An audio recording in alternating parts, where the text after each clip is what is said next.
Всем привет! Спасибо, что смотрите меня. Подписывайтесь, комментируйте, ставьте лайки. Сегодня у нас очень интересная тема. Это заказные столярные изделия. Или топ-5 лайков и как пошаговая инструкция, что вам нужно учесть, если вы вдруг захотели заказать столярные изделия или они предусмотрены в вашем дизайн-проекте. Сейчас расшарю экран. Очень интересные 5 пунктов. Возможно, вы их не знали, и вам будет полезно их узнать. Они помогут вам сэкономить и деньги, время, и нервы. Соответственно, заказная мебель, столярные изделия. И что нужно знать? Первое – это дизайн интерьера, и дизайнер интерьера в нем делает только эскиз.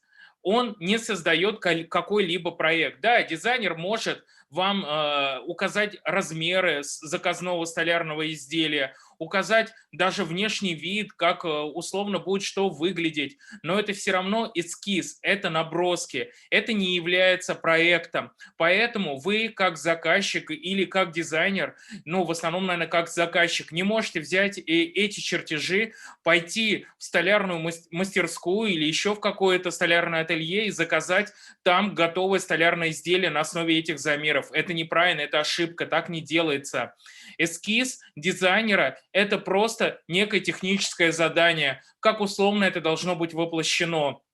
Дизайнер не знает особенности фурнитуры, особенности каких-то замков, открывания, полок, как лучше это расположить и нюансов конкретного производства у конкретного производителя. Соответственно, дизайнер может сделать только эскиз, и по нему нельзя заказывать напрямую на фабрике готовое заказное изделие. Следующее – это второе.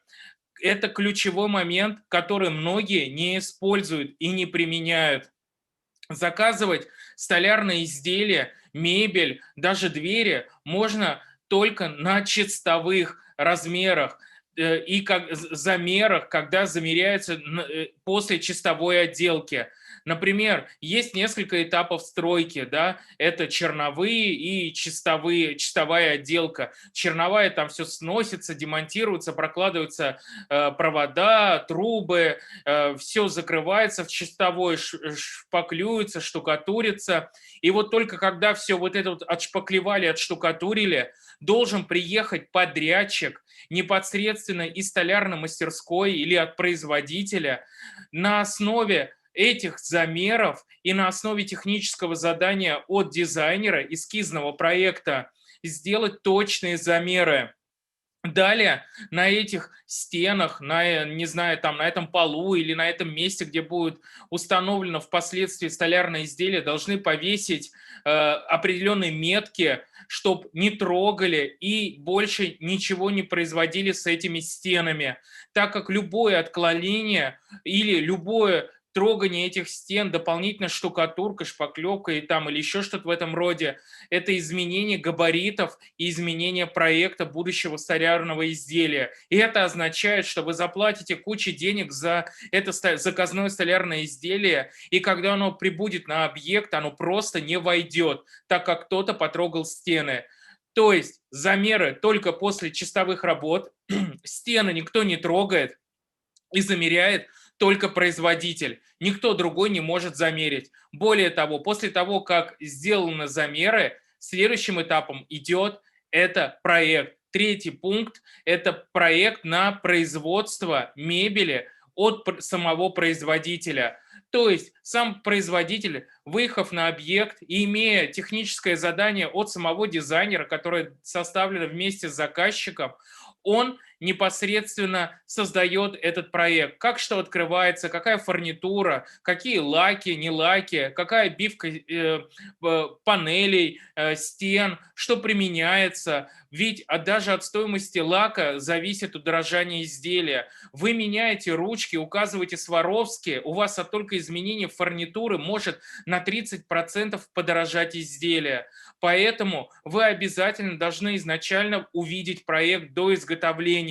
И производитель должен понимать, что он сделал замеры, и все это четко. Дизайнер должен подтвердить, что да, именно это отправляется в производство. И когда все стороны согласились, дизайнер согласился, заказчик подписал этот проект, это все отправляется в производство. Следующее. Когда мебель изготовлена, ее смонтировали, установили, нет каких-то шероховатостей, все отлично, но изначально при проектировании дизайн-проекта дизайнер должен учитывать, где будет стоять эта мебель, где она будет расположена. И мебель не должна находиться на теплом полу, то есть пол не должен подогреваться, иначе эта мебель испортится и рассохнется, и вам придется тот же шкаф или какие-то гардеробные системы просто выбросить. Помните, что мебель не должна находиться на подогреваемом полу.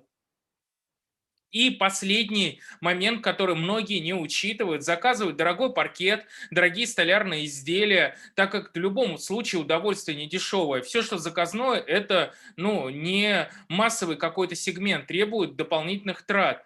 Вы должны понимать, а какая у вас система увлажнения и система воздуха в помещении. Если у вас просто кондиционер, то этого недостаточно. У вас должна быть всегда определенная температура воздуха и уровень влажности в помещении, где находится мебель. Иначе ваша мебель, ваш лак треснет, растрескается. Если у вас будут перепады температур от холодного в жаркое, от включения центральной системы отопления или еще что-то в этом роде, то вы испортите свою дорогостоящую мебель. У вас рассохнутся двери, ручки, у вас будет потеря управляемости этими открываниями. Это все будет негативно сказываться на вашей мебели и заказной именно мебели. Поэтому перед заказом этой мебели, если у вас вообще изначально появилась идея заказывать что-то